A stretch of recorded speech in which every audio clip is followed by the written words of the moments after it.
ഞാൻ ഒരിക്കലും ഒരു ലഹരി ഉപയോഗിക്കുന്ന ആളല്ല. പക്ഷെ ഞാൻ സ്റ്റഡി ചെയ്തിട്ടുണ്ട്. സിനിമയിലൊന്നും ഒന്നുമില്ല. രാത്രി ഒരു 12 മണിയാകുമ്പോൾ എറണാകുളം ടൗണിലൊന്നും കറങ്ങണം, ഒരു 5 മണി വരെ ഒന്ന് കറങ്ങി നോക്ക്.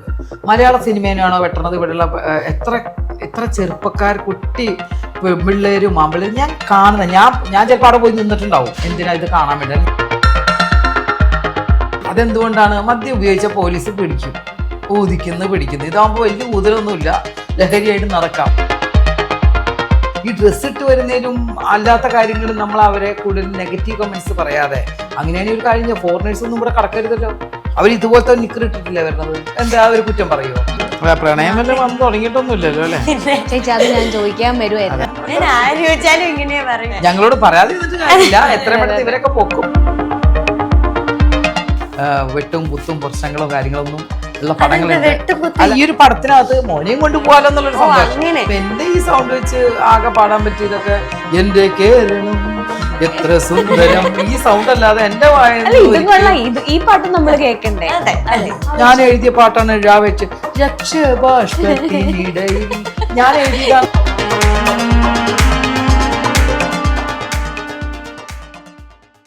ഹായ്, ഹലോ, നമസ്കാരം. പുത്തൻ സിനിമയുടെ വിശേഷങ്ങളുമായി 2 അതിഥികൾ, മീനൂട്ടി, പ്രിയങ്ക ചേച്ചി. നമസ്കാരം. ഈ ഒരു കോംബോ നമ്മൾ ഇതുവരെ കണ്ടിട്ടില്ലാത്തൊരു കോംബോ ആണെന്ന് തോന്നുന്നു, ഇല്ല? നമ്മളിതിനു മുമ്പ് കോമ്പിട്ടുണ്ട് കേട്ടോ.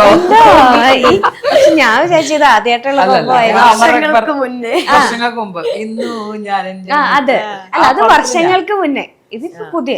പക്ഷെ ഞങ്ങൾ അന്ന് ഉണ്ടായിരുന്നു. പക്ഷെ അന്ന് ഇവിടെ കുഞ്ഞ്. അതെ, കുഞ്ഞല്ലേ, ഡിഗ്രി പഠിക്കുക അല്ലേ? അപ്പം എങ്ങനെയാണ് ഈ സിനിമയുടെ വിശേഷങ്ങളാണ് നമുക്ക് ആദ്യം പറയേണ്ടത്. ഈ സിനിമ വിശേഷം പറയും. സൂപ്പർ ജിമിനി, മെയിനായിട്ടും സൂപ്പർ ജെമിനിയിലെ നമ്മുടെ നായിക കഥാപാത്രമാണ് ഈ അടുത്തിരിക്കുന്നത്. നായിക കഥാപാത്രം നായിക എന്ന് പറയുമ്പോൾ ഒരു 10-15-16 വയസ്സുള്ളൊരു കുട്ടിയുടെ ക്യാരക്ടർ, അതൊരു സെൻട്രൽ ക്യാരക്ടറാണ് ആ മൂവിയിലെ. അത് അതിനെ ബേസ് ചെയ്ത് നടക്കുന്ന ഒരു ഗ്രാമപ്രദേശത്തെ അല്ലേ, അങ്ങനെ ബേസ് ചെയ്ത് നടക്കുന്ന കുറച്ച് സ്റ്റോറീസ് ആണ്. അത് ഇവൾക്ക് ഇപ്പം മീനാക്ഷി ചെയ്യാൻ പറ്റിയൊരു നാട്ടുപുറത്ത് നടക്കുന്നൊരു ഇത്ര വയസ്സായ 10-14-15 വയസ്സായ കുട്ടിയുടെ റോള് നന്നായിട്ട് അവർക്ക് ചെയ്യാൻ പറ്റിയിട്ടുണ്ട്. അതിനകത്ത് എല്ലാം ഉണ്ട്. പാട്ടുണ്ട്, നല്ല അടിപൊളിയായിട്ട് ഡാൻസ് ചെയ്തിട്ടുണ്ട്. നമ്മൾ അതിലൊക്കെ മീനൂരിന്റെ കൂടെ ഉള്ളതുകൊണ്ട് നമുക്കത് കണ്ടിട്ടുണ്ട്. മാക്സിമം ചെയ്യാൻ പറ്റുന്ന രീതി ചെയ്തു. ഈ കോംബോ എങ്ങനെയാ സിനിമയിൽ എങ്ങനെ വരാം? സിനിമയിൽ അങ്ങനെ ഭയങ്കര കോമ്പിനേഷൻ അങ്ങനെയല്ല. നമ്മൾ ഒരു ഗ്രാമപ്രദേശമാണ് മെയിനായിട്ട് വരുന്നത്. അതില് ഗ്രാമത്തിൽ വരുന്ന ഓരോരോ ക്യാരക്ടേഴ്സിനും അതിൻ്റെതായ ഇതുണ്ട്. ഇപ്പം ഞാനും മീനുമായിട്ട് ഒരുപാട് കോമ്പിനേഷൻ ഒന്നുമില്ല. പക്ഷെ ഞാൻ ആ നാട്ടുമ്പുറത്ത് തന്റേടിയായ ഒരു കുടുംബശ്രീയിൽ വർക്ക് ചെയ്യുന്ന ഒരു ലേഡി, ഒരു റിയൽ ക്യാരക്ടർ. അഭിനയിക്കേണ്ടി വന്നില്ല എന്ന് എനിക്ക് തോന്നുന്നു പ്രിയങ്ക ചേച്ചിക്ക്. എല്ലാം ഒറിജിനൽ ആണ്. ഞാൻ അങ്ങ് അഭിനയിക്കുന്നു പറയുന്നു, അഭിനയിക്കുന്നില്ല, ജീവിക്കുന്നു. ക്യാഷിന് നമ്മൾ ചെയ്തു പോണത് അങ്ങ് ചെയ്തിട്ട് പോണം, അത്രേ ഉള്ളൂ. അപ്പൊ ഞങ്ങൾ തമ്മിലുള്ള കോമ്പിനേഷൻ എനിക്ക് തോന്നുന്നു പാട്ടിലൊക്കെ ഞങ്ങൾ തമ്മിൽ ഒരുമിച്ചിട്ടുണ്ട് അല്ലേ? ഓക്കെ. ഈ സിനിമ ഞാൻ ട്രെയിലറൊക്കെ കണ്ട സമയത്ത് മയക്കുമരുന്നിന് എതിരെയായിട്ട് പോരാടുന്ന ഒരു പെൺകുട്ടി എന്ന രീതിയിൽ, അപ്പൊ എനിക്ക് തോന്നുന്നു ഏറ്റവും റെലവെന്റ് ആയിട്ടുള്ള ഒരു സിറ്റുവേഷനിലാണ് ഈ സിനിമ റിലീസാകാൻ പോകുന്നത് എന്ന്. അപ്പൊ ന്യൂസൊക്കെ കാണാറുണ്ടോ? അപ്പൊ കഴിഞ്ഞ ദിവസങ്ങളിലാണെങ്കിലും ഒരു മയക്കുമരുന്നിന് അടിമയായ ഒരു മകൻ അമ്മേനെ തല്ലിക്കൊല്ലുന്ന ഒരു അവസ്ഥയിലേക്ക് എത്തിയിട്ടുണ്ട്. അത് എത്തിയിട്ടുണ്ടെന്ന് ഇപ്പൊ പറയുമ്പോ, നിങ്ങളൊക്കെ പറയുമ്പോ ഈ സിനിമയല്ല ഇതിനൊരു കാരണം. എന്ത് സിനിമയിലാണോ ഈ വരുന്നത് ഒരു കാര്യം ചെയ്യാം. ഈ കഴിഞ്ഞൊരു പടം ഇറങ്ങിയിട്ടുണ്ടല്ലോ, തോക്കും കൊണ്ട് വെടിവെച്ചുകൊണ്ട് നടക്കുന്ന ഒരു പടം ഉണ്ടല്ലോ. തോക്കും കൊണ്ട് നടക്കട്ടെ, അല്ലെ ഇപ്പൊ മുന്നേ നല്ലൊരു പടം ഇറങ്ങിയിട്ടുണ്ട്. അതിൽ മുഴുവൻ കുത്തിക്കൊല്ലുന്ന കൊത്തിക്കൊല്ലോ, അങ്ങനെ ചെയ്യോ? നമ്മളൊരു സിനിമ കാണുമ്പോൾ അതിനകത്ത് നല്ല വശങ്ങൾ എടുക്കാൻ നോക്കണം. നമ്മളൊക്കെ അതിനകത്ത് അഭിനയിക്കുന്നു, പോകുന്നു. ഇപ്പൊ മയക്കുമരുന്നിന് അടിമയാവണം, ഇതൊന്നും സിനിമയുടെ അടിസ്ഥാനമല്ല. പറയുമ്പോ സിനിമയിലേക്ക് അങ്ങ് അടിച്ചേൽപ്പിക്കാൻ നോക്കട്ടെ, ഞങ്ങൾ സമ്മതിക്കില്ല. അല്ലെ, നമ്മള് ഞാൻ ഉദ്ദേശിച്ചത് വേറെ ആയിരുന്നു. അതെ അതെ, അതിനൊരു അങ്ങനെ ഒരു അവസ്ഥയിലും വേറൊരു സിനിമ ഒരു മെസ്സേജ് തരാൻ വരുന്നു. അതേ പറയാം, വരുന്നത് മെസ്സേജ് തരുന്നപ്പോ ഞങ്ങൾ നല്ലൊരു മെസ്സേജാണ് അതിൽ കൊടുക്കുന്നത്. ആ മെസ്സേജ് എടുക്കാൻ നോക്കണം. ഇപ്പൊ മൊത്തത്തിൽ എല്ലാവരും സിനിമയിലെ കണ്ടിട്ടാണ് ആ കുട്ടി അങ്ങനെ ചെയ്തെന്നൊരു വർത്തമാനം പറഞ്ഞിട്ടുണ്ട്. അതിനെതിരെയാണ് ഞാൻ പറഞ്ഞത്. സിനിമ എന്ന് പറഞ്ഞാൽ ഇപ്പൊ ഈ മീന് കൊടുക്കുന്നത് ഒരു പോസിറ്റീവ് ആയിട്ടുള്ള കാര്യമാണ് കൊടുക്കുന്നത്.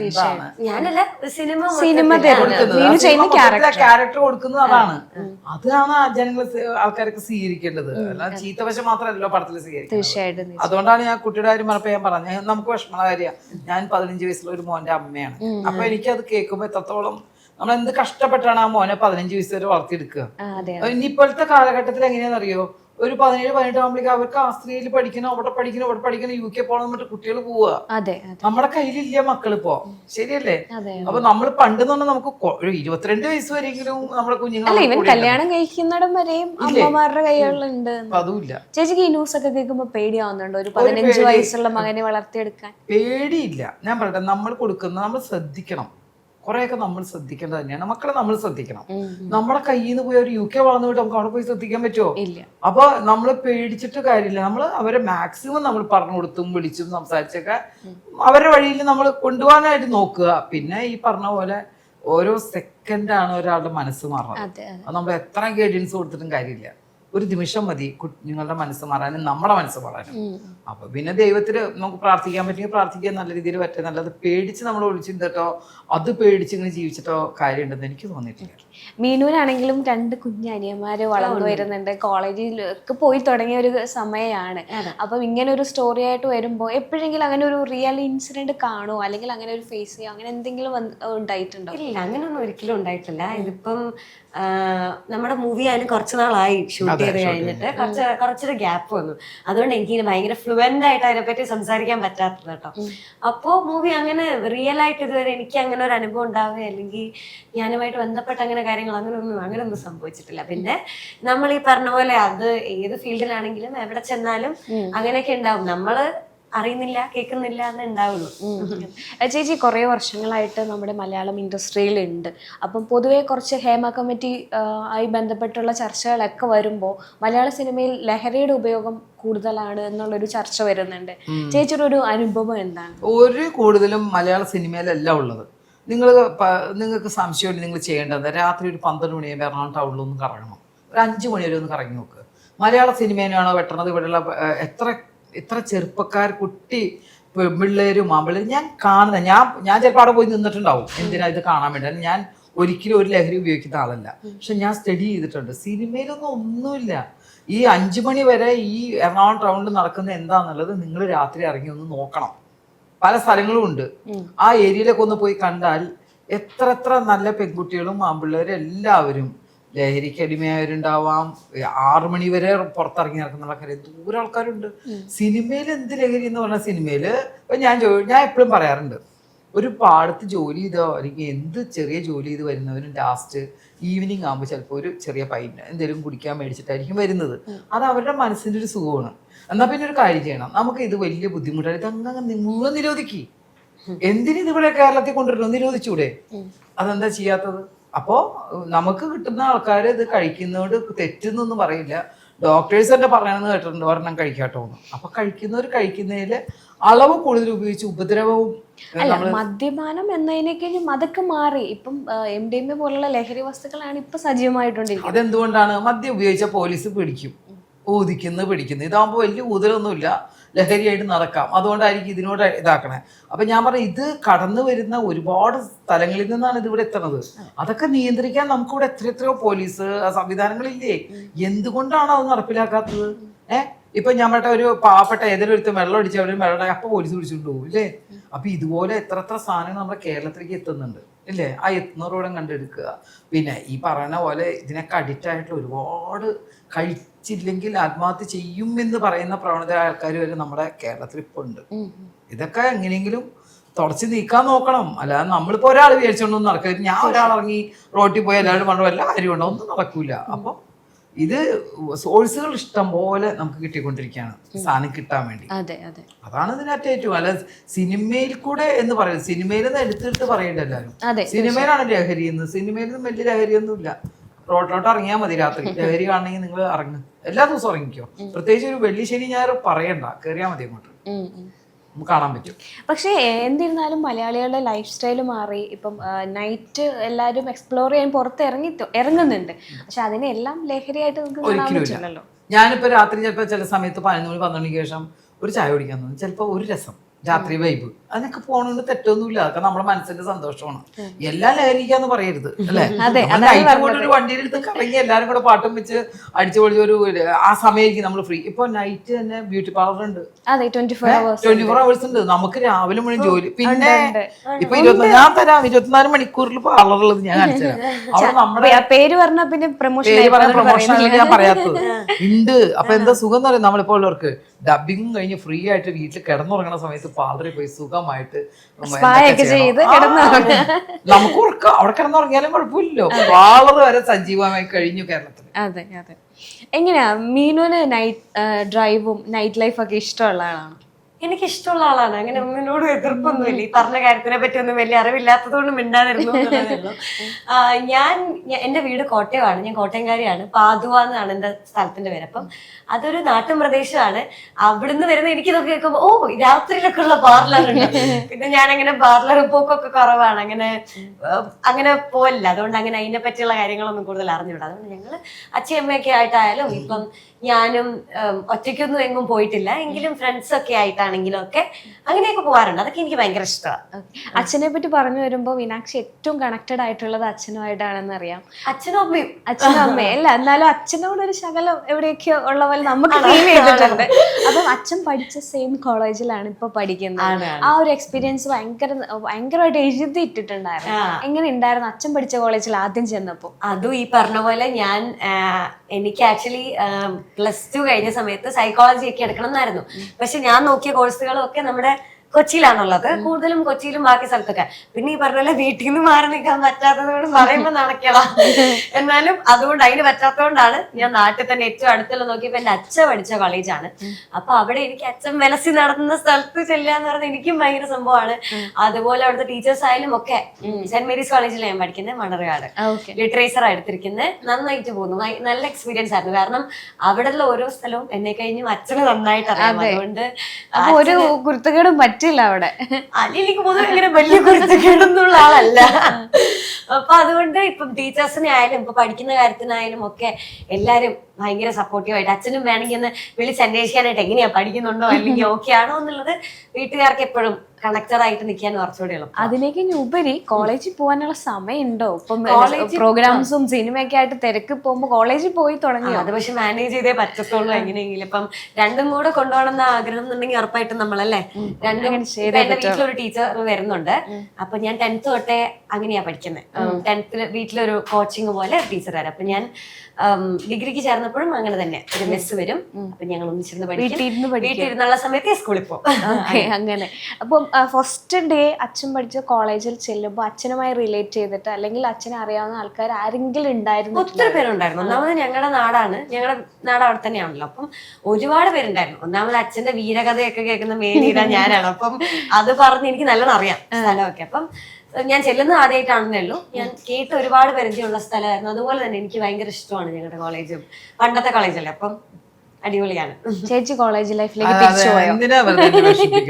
നമ്മൾ വലിയ കോളേജിലൊന്നും നമ്മുടെ സ്കൂൾ ലൈഫിനെ പറ്റി സ്കൂൾ ലൈഫ് കഴിഞ്ഞു പോട്ടെ. ഇതുപോലുള്ള എക്സ്പീരിയൻസ് ഒന്നും നമുക്ക് പിന്നെ ഭാഗ്യം കിട്ടിയത് എന്താന്ന് വെച്ചാൽ നമ്മൾ ഈ ഫീൽഡിൽ വന്നു കഴിഞ്ഞപ്പോ ഒരുപാട് കോളേജിൽ നിന്നൊക്കെ ഇനാഗുറേഷൻ കാര്യങ്ങൾക്കൊക്കെ പോകാം. അത് വലിയൊരു ഭാഗ്യമാണ്. ഞാൻ പറയാറുണ്ട്. കാരണം അവിടെ ഈ പിള്ളേരെല്ലാരും കാണുമ്പോൾ എനിക്ക് ഭയങ്കര സന്തോഷമാണ്. അപ്പൊ ഞാൻ അവരോടും പറയാറുണ്ട്, നമ്മുടെ കോളേജ് ലൈഫ് നമ്മൾ അടിച്ചു പൊളിച്ച് അതായിരിക്കും നമുക്ക് ഓർമ്മകൾ ഉണ്ടാവുക. അത് മിസ് ചെയ്യരുതെന്ന്. കാരണം എനിക്ക് കിട്ടാതെ പോയത് അതാണ്. നമുക്ക് കിട്ടാതെ പോകുമ്പോഴാണല്ലോ നമുക്ക് അതിലൊരു ഇത് മനസ്സിലാന്നെ. ആ ഒരു ഫ്രണ്ട്ഷിപ്പും കാര്യങ്ങളും ആ ഓട്ടോഗ്രാഫും അല്ലേ, ആ ഒരു കൂട്ടായ്മ ഭയങ്കര അല്ലേ. അപ്പൊ ഇവളിങ്ങനെ പറഞ്ഞോണ്ടപ്പോ ഞാൻ ആലോചിക്കും, എനിക്ക് മനസ്സിലായി ഭയങ്കര ആലോചനയിലായിരുന്നു കോളേജിൽ പോണ സമയത്താണ് വിയറ്റ്നാം കോളനി പടത്തിൽ വന്നത്. അന്ന് എനിക്ക് അത്രയും പ്രായമുള്ളൂ. ഞാൻ ആ വിയറ്റ്നാം കോളനി കയറി കഴിഞ്ഞപ്പോഴത്തേനും എന്റെ പഠിത്തത്തിന്റെ ആ രീതി മാറി. പിന്നെ അഡ്വക്കേറ്റ് ആയിട്ട് അഭിനയിക്കുന്നു, ടീച്ചറായിട്ട് അഭിനയിക്കുന്നു, പഠിത്തം വരുന്ന എല്ലാത്തിലും ഞാൻ അഭിനയിച്ചു കഴിഞ്ഞു. ഒരു കാര്യമില്ലാതെ നമ്മള് ഞാൻ പറയട്ടെ, ഇപ്പൊ എന്റെ ഫ്രണ്ട്സ് ഉണ്ട്, അവർ എഞ്ചിനീയറിംഗ് പാസ്സായി പൈസ കൊടുത്ത് പഠിച്ച് ഭയങ്കര ലെവലി ഫസ്റ്റാണ് സ്കൂളിലെല്ലാം. അവളിപ്പോ വെറുതെ വീട്ടിൽ കുത്തിയിരുന്ന് ജോലി ചെയ്തോണ്ടിരിക്കുക, ഇത് കൊച്ചിനെ നോക്കിയിരിക്കുക. അപ്പൊ നമ്മൾ പഠിക്കണ്ടെന്നല്ല, പഠിച്ചാൽ നമ്മൾ അതുപോലെ ജോലി ഇന്നത്തെ കാലത്ത് അത്യാവശ്യമാണ് നമുക്ക്. അപ്പൊ ആ സമയത്ത് എനിക്ക് പഠിച്ചില്ല എന്നുള്ളൊരു വിഷമം എനിക്കിപ്പില്ല. കാരണം ഞാനിപ്പോ ജോലി ചെയ്യുന്ന ഇതാ, എനിക്ക് വരുമാനമുണ്ട്, പഠിച്ച് കിട്ടിയില്ലല്ലോ എന്നുള്ളൊരു വിഷമം എനിക്കില്ല. പഠിത്തം എപ്പോഴും ഞാൻ എൻ്റെ മോനോട് പറയാം, പഠിത്തം എപ്പോഴും വേണം. ഒരു പരിധി വരെ നമ്മൾ പഠിച്ചേ പറ്റൂ. എനിക്ക് പഠിക്കാൻ ഭയങ്കര ബുദ്ധിമുട്ടാണ്. എനിക്ക്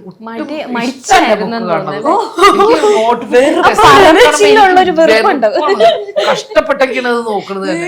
എങ്ങനെയൊക്കെയോ പാസ്സായി പോകുന്നു മാത്രമേ ഉള്ളൂ. ഞാൻ ഒരു കാര്യം ചോദിക്കട്ടെ, എത്ര പഠിച്ചു സത്യത്തിൽ? SLC കഴിഞ്ഞു, പ്രീ ഡിഗ്രി കയറുമ്പോഴത്തേന് ഞാൻ വിയറ്റ്നാം കൊള്ളി വന്നു. SLC കഴിഞ്ഞു എന്തായാലും. അത് എങ്ങനെയൊക്കെയോ ഞാൻ പാസ്സായി. അത് ഭയങ്കര കഥയൊക്കെ. അത് പിന്നെ ഞാനിവിടെ പറഞ്ഞു നമ്മളത് ചെറുതായിട്ട് ചുരുക്കി പറയാമെങ്കിൽ എന്റെ സ്കൂൾ നെയിം അംബിക എന്നാ. അപ്പൊ എന്റെ ഫ്രണ്ട് ഇരിക്കുന്ന കുട്ടിയുടെ പേര് അംബിക എന്നാ. അവള് ഫസ്റ്റ് പേപ്പർ ഫുൾ എഴുതി താഴെ ഇടും, ഞാൻ അതെടുത്ത് ക്ലിപ്പ് ചെയ്ത് വെക്കും, അങ്ങനെ പാസ്സായി.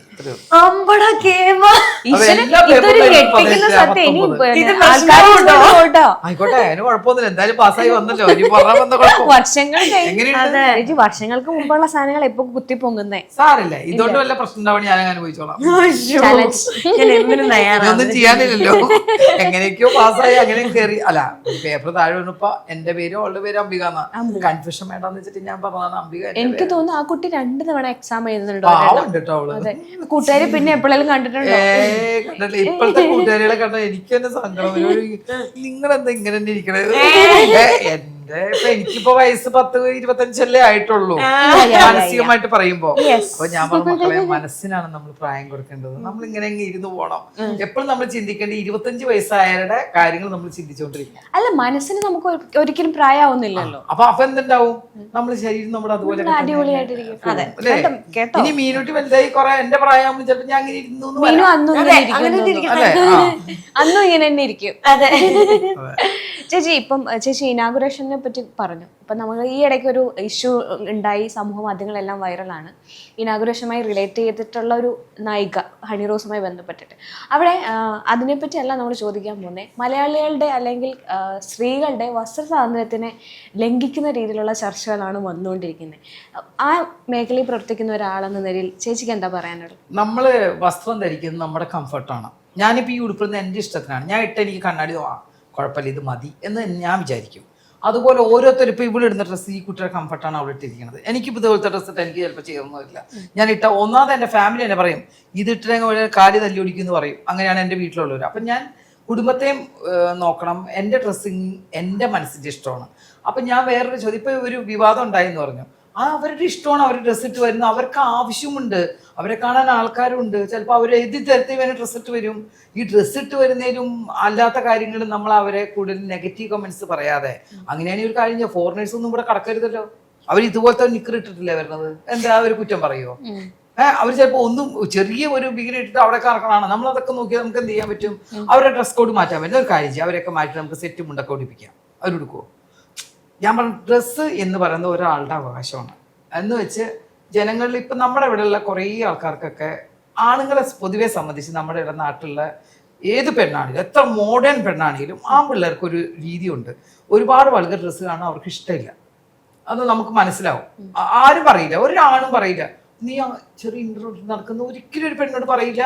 പ്രത്യേകിച്ച് അവൻ സ്നേഹിച്ച പെണ്ണോട് പറയില്ല. ഉണ്ടോ? പറയോ? ഇല്ല. അപ്പൊ നമ്മളെന്താ, നമ്മളെ ജനങ്ങളുടെ ഒപ്പം നമ്മൾ നടക്കാൻ നമ്മൾ ശ്രമിക്കണം. ഇത് കേരളം എന്ന് പറഞ്ഞ കൊച്ചു ഗ്രാമമാണ് അല്ലേ? ഇനി നമ്മൾ വിദേശത്ത് പോയാൽ നമ്മൾ ചിലപ്പോൾ വിക്കിരി ഇട്ട് നോക്കേണ്ട അവസ്ഥ വന്നിട്ട് നടക്കേണ്ടി വരുമായിരിക്കും. ഇവിടെ കുറച്ചൊക്കെ നമ്മൾ നോക്കുക. പിന്നെ ഞാൻ പറഞ്ഞ പോലെ ആ കുട്ടി ഇടുന്ന ഡ്രസ്സിൽ എനിക്ക് അപാകതയായിട്ട് എനിക്കൊന്നും തോന്നില്ല. എല്ലാം സാരി ആയാലും ഉടുത്താൽ ഭംഗിയുണ്ടെങ്കിൽ ഉടുക്കണം, അതിനിപ്പോൾ എന്താ? പിന്നെ അത് പൊതുവായ സ്ഥലങ്ങൾ പറയുമ്പോൾ എനിക്കൊരു അഭിപ്രായമുള്ളൂ, നമ്മൾ അപ്പം തന്നെ പ്രതികരിക്കുക.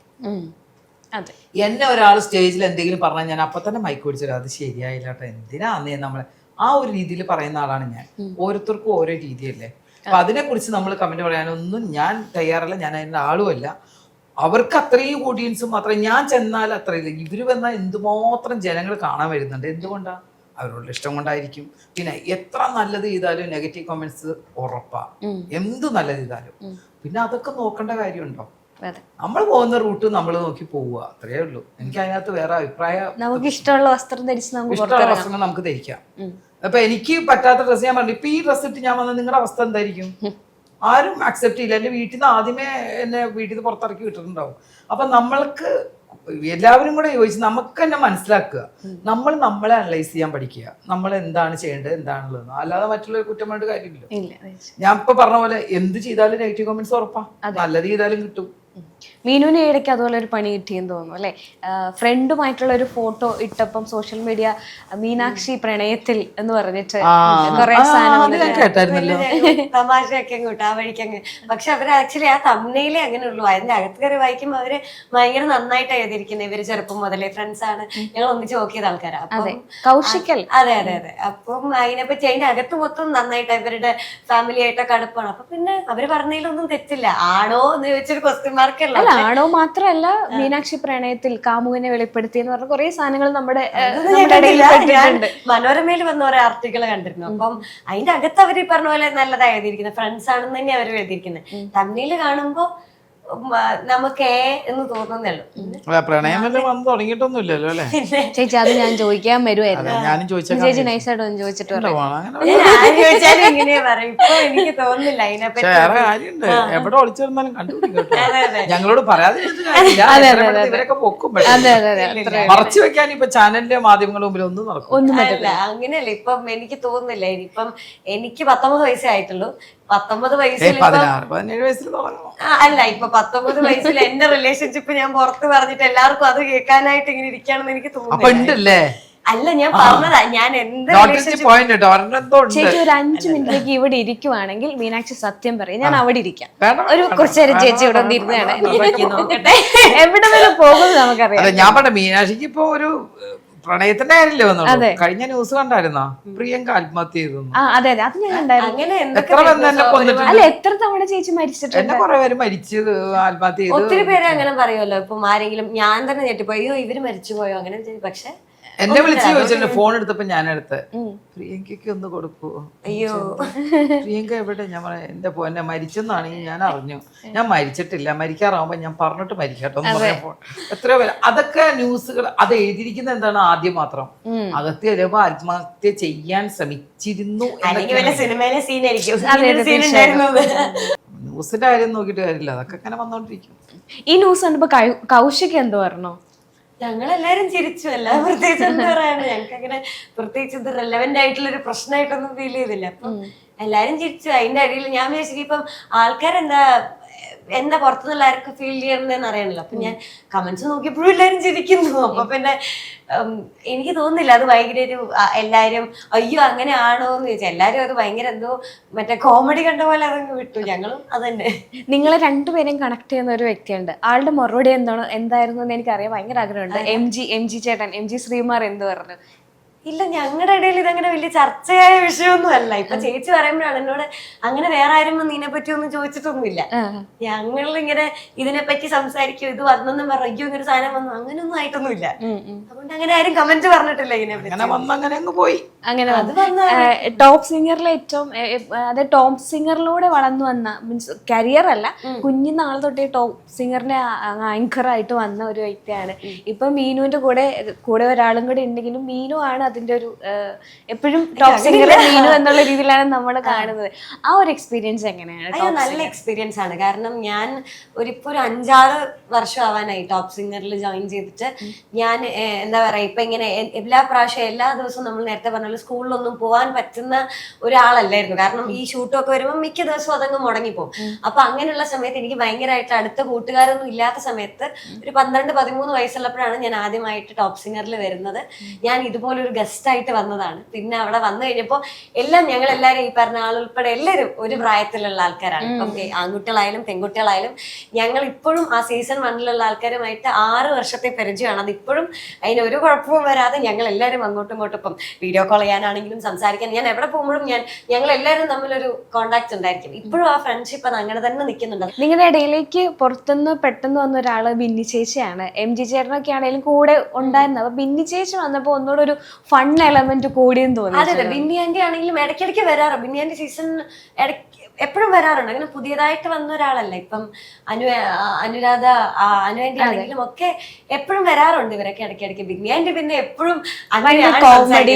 അതെ, ടേക്ക് ഓൺ ആവുന്നതും ഓഫ് ആവുന്നതും ഒന്നും നമ്മുടെ വിഷയമല്ല. ഞങ്ങളിപ്പോ രാത്രി ഷൂട്ട് കഴിഞ്ഞ് പുറത്തിറങ്ങുമ്പോഴും ബിന്നി ആന്റി അങ്ങനെ തന്നെയാണ്. അതേ എനർജി ലെവലിൽ ബിന്നി ആന്റി അങ്ങനെയാണ്. ഞാനും ബിന്നി ആന്റി ഭയങ്കര കമ്പനിയാണ്. അപ്പം എവിടെ നിന്നാലും ബിന്നി ആന്റി സംസാരിക്കുന്നതും അങ്ങനെയാണ്. അതിപ്പോ നമ്മൾ വിചാരിക്കും ചില ആൾക്കാർ നമ്മൾ TV കണ്ടിട്ട് ഇപ്പൊ പെട്ടെന്ന് നമ്മളെ ഒന്ന് മിണ്ടുമ്പോ അതേ ഇതില ഇപ്പൊ ഞാൻ പോലും എന്നെ TV കാണുമ്പോ ഭയങ്കര അയ്യോ ഞങ്ങളുടെ കൊച്ച് അങ്ങനെ തോന്നിയിട്ട് പെട്ടെന്ന് വന്ന് സംസാരിക്കും. ഞാൻ എന്തെങ്കിലും ഹലോ അങ്ങനെ എന്തെങ്കിലും സീരിയസ് ആയിട്ട് പറഞ്ഞാൽ ചിലപ്പോ അത് മിണ്ടുന്ന ആൾക്ക് ഭയങ്കര ഹേർട്ട് ചെയ്തു പോകും. പക്ഷെ ബിന്യാൻഡി എന്ന് പറഞ്ഞാൽ ബിന്യാൻഡിയോട് ആര് വന്ന് മിണ്ടിയാലും ഹലോ അങ്ങനെ സംസാരിക്കത്തുള്ളൂ.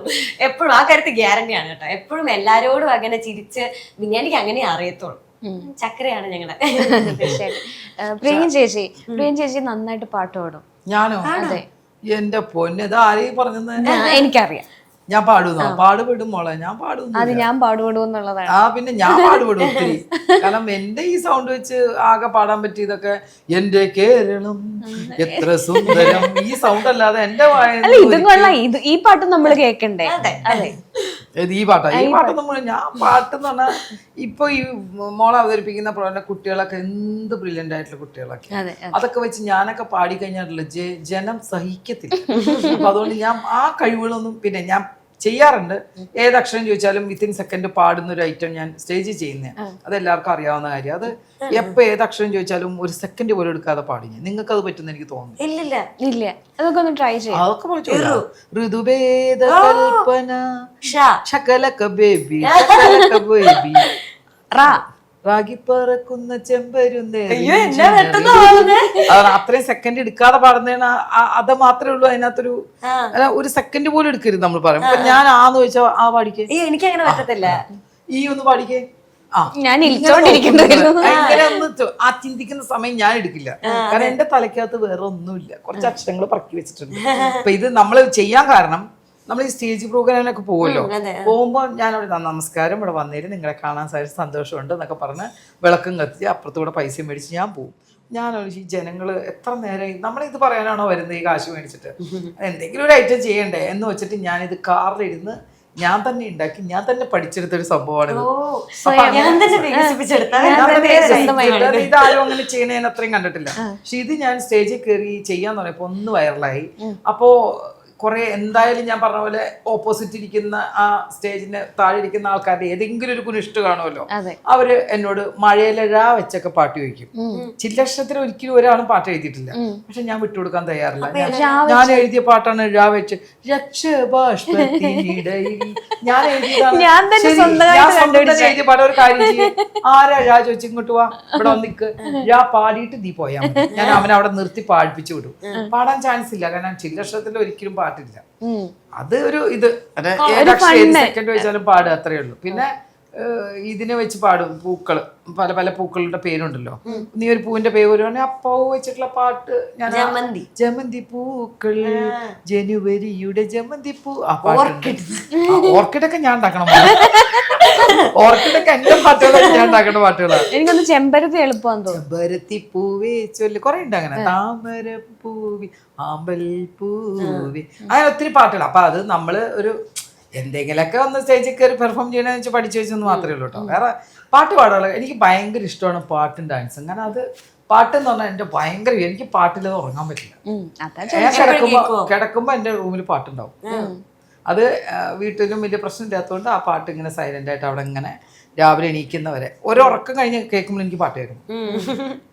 പാട്ട് ഭയങ്കര ആകെപ്പാടെ എന്റെ വീക്ക്നെസ് പാട്ടാണ്. മീനുവിന്റെ പുതിയ പ്രൊജക്ട് ഏതൊക്കെയാണ്?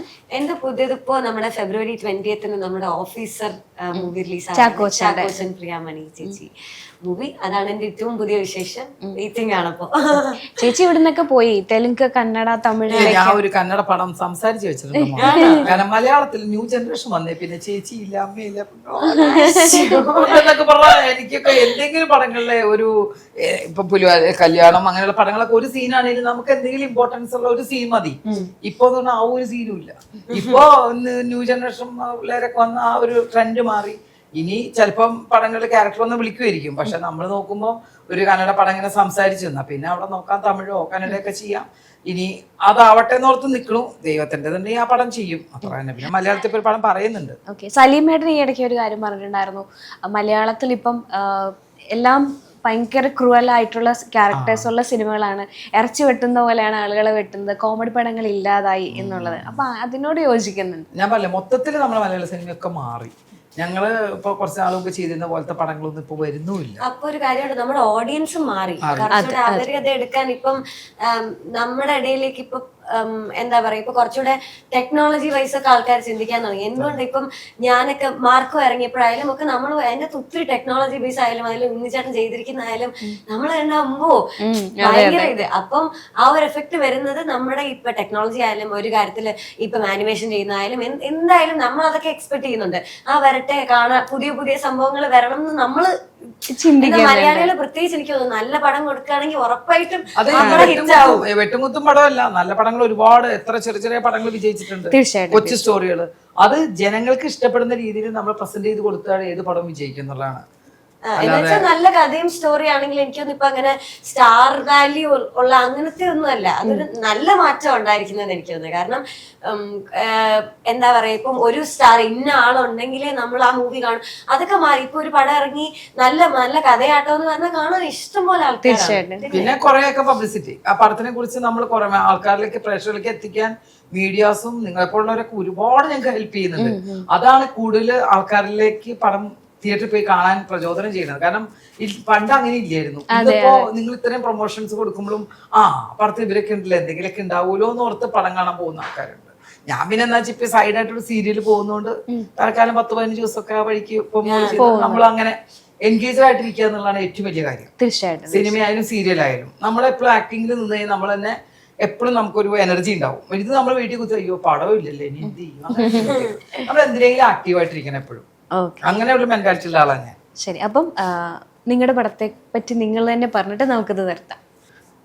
ഞാൻ പറഞ്ഞല്ലോ നേരത്തെ പറഞ്ഞ പോലെ തന്നെ ഒരു നാട്ടുപ്രദേശത്ത് നടക്കുന്ന ഒരു കൊച്ചു പടം, പക്ഷെ അതൊരു വലിയ പടമായിട്ട് തീരട്ടെ. നിങ്ങൾ തിയേറ്ററിൽ പോയി തന്നെ അത് കണ്ട് ഞങ്ങൾക്കുള്ള പ്രോത്സാഹനവും വിജയമൊക്കെ തരണം. കാരണം ഒരു പ്രൊഡ്യൂസർ ഒരു ഡയറക്ടർ എന്ന് പറഞ്ഞാൽ പുതിയ ആൾക്കാരാണ്. അവരെയാണ് നമ്മൾ കൂടുതൽ നമ്മൾ സപ്പോർട്ട് ചെയ്ത് മുന്നോട്ട് കൊണ്ടുവരുന്നത്. ഒരുപാട് കഷ്ടപ്പെട്ടിട്ടാണ് ആ പ്രൊഡ്യൂസർ ഈ പടം എടുത്തിരിക്കുന്നത്. പല പല ഷെഡ്യൂൾ പോകേണ്ടി വന്നു. പക്ഷെ അതിനകത്ത് പാട്ടുണ്ട്, ഫാമിലി ആയിട്ട് പോയി ഇരുന്ന് കാണാം. വെട്ടും കുത്തും പ്രശ്നങ്ങളും കാര്യങ്ങളൊന്നും ഉള്ള പടങ്ങളുണ്ട്. ഉള്ള പടങ്ങളുണ്ട്. പക്ഷെ കുട്ടികളും ആൾക്കാരൊക്കെ പോകുമ്പോൾ ഇപ്പൊ ഞാൻ പറട്ടെ ശരി വെട്ടും കുത്തുള്ള പടം എന്റെ മോനെ കൊണ്ട് പോയി എനിക്ക് ആ പടം കാണാൻ പറ്റിയില്ല. മോനെ കേട്ടൂല. അത് ചെറിയ നമ്മൾ പറഞ്ഞ ഈ ഒരു പടത്തിനകത്ത് മോനെയും കൊണ്ട് പോകാലോ എന്നുള്ളൊരു സന്തോഷം. അതാണ് ഞാൻ പറഞ്ഞത്. കാരണം എല്ലാ പടങ്ങളിലും ഇപ്പൊ കുറെ ഇങ്ങനത്തെ സീൻസ് ഒക്കെ വരുന്നുണ്ട്. നമുക്ക് ഫാമിലി ആയിട്ട് കുറെ എന്തെങ്കിലുമൊക്കെ ഡയലോഗ്സും കാര്യങ്ങളൊക്കെ നമുക്ക് ഒരു ബുദ്ധിമുട്ടുണ്ടാവും. അപ്പൊ ഞാൻ എന്റെ മോന്റെ കൂടെ പോയി പടം ഇരുന്ന് കാണുമ്പോൾ എന്തെങ്കിലുമൊക്കെ ഒരു വാക്കുകളുള്ളപ്പോൾ നമുക്കൊരു ചെറിയൊരു ബുദ്ധിമുട്ട് ആ പടത്തിൽ ഫാമിലി ആയിട്ട് പോയിരുന്ന് കാണാണ്ടാവും. അല്ലാതെ ആ പടം ചീത്തയെന്നല്ല പറയുന്നത്. അപ്പൊ ആ പടത്തിൽ എന്റെ മോനെ കൊണ്ടുപോകാൻ പറ്റില്ല, ഞാൻ പടം കണ്ടില്ല. അല്ല അങ്ങനെയല്ല ചേച്ചി, നമ്മൾ പടം സെൻസർ ചെയ്തിട്ടാണല്ലോ എന്തായാലും വരുന്നത്. അപ്പം തിയേറ്ററിൽ ഏജ് ലിമിറ്റ് പറയേണ്ടത് പറയുന്നുണ്ട്. അപ്പൊ തീർച്ചയായിട്ടും ഫാമിലി ആയിട്ട് പോയി കാണാൻ പറ്റുന്ന പടങ്ങളെ തിയേറ്ററിൽ വരുന്നുള്ളൂ. അതെ, പക്ഷെ ഇത് കാണിക്കാൻ പറ്റില്ല. അല്ല അതെന്താന്ന് വെച്ചിട്ടുണ്ടെങ്കിൽ ഇപ്പൊ ഈ വയലൻസ് നമ്മൾ ഞാൻ പറഞ്ഞില്ല ഇപ്പൊ 80+ താഴോട്ടുള്ള ആൾക്കാർക്ക് ഈ പറയുന്ന പോലെ അത്ര ചിലർക്ക് ചോര കണ്ട തല ഇറങ്ങുന്ന ആൾക്കാരുണ്ട്. അപ്പൊ അവരെ കൊണ്ട് നമ്മളൊരു കൈ മുറിക്കുന്ന സീൻ ഇപ്പൊ നമ്മുടെ ഈ പടമല്ല ഏതെങ്കിലും ഒരു പടത്തിൽ ഞാനിപ്പോ ഇൻസ്റ്റാഗ്രാമിൽ റീൽ ഇടുന്നു കുറച്ച് ചോര വെച്ചിട്ട് അതുകൊണ്ട് തല ഇറങ്ങുന്ന ആൾക്കാരുണ്ട്. ഓഡിയൻസ് പല വിധമാണ്. ഞാൻ പറഞ്ഞത് എന്റെ മോനെ കൊണ്ടുപോയി പോകാൻ പറ്റാത്തൊരു സങ്കടം. അവന് പടം കാണാൻ പറ്റില്ലല്ലോ. ലഹരിക്ക് ചെയ്യാൻ പാടില്ലാത്ത കുറെ കാര്യങ്ങളും ഇതൊക്കെ ആൾക്കാരുടെ കൊടുക്കുന്ന ഒരു പടമാണ്. നല്ല രീതിയിൽ കൊടുക്കുന്ന പടമാണ്. അതെല്ലാവരും കൂടി ഇരുന്ന് കാണാൻ പറ്റണം. കാരണം കുട്ടികൾക്കും അതൊരു നല്ല പടമായിട്ട് തീരണം. അതാണ് ഞാൻ ഉദ്ദേശിച്ചത്. എല്ലാവരും കൂടെ പോയിരുന്ന് കാണാൻ പറ്റിയൊരു പടമായി ഈ പടം നിങ്ങൾ തിയേറ്ററിൽ പോയി തന്നെ കാണുക. എന്നിട്ട് അതിനോട് എല്ലാ വിജയവും തരിക. അത്രയും ഞാൻ നിങ്ങളോട് ആവശ്യപ്പെടുന്നുള്ളൂ.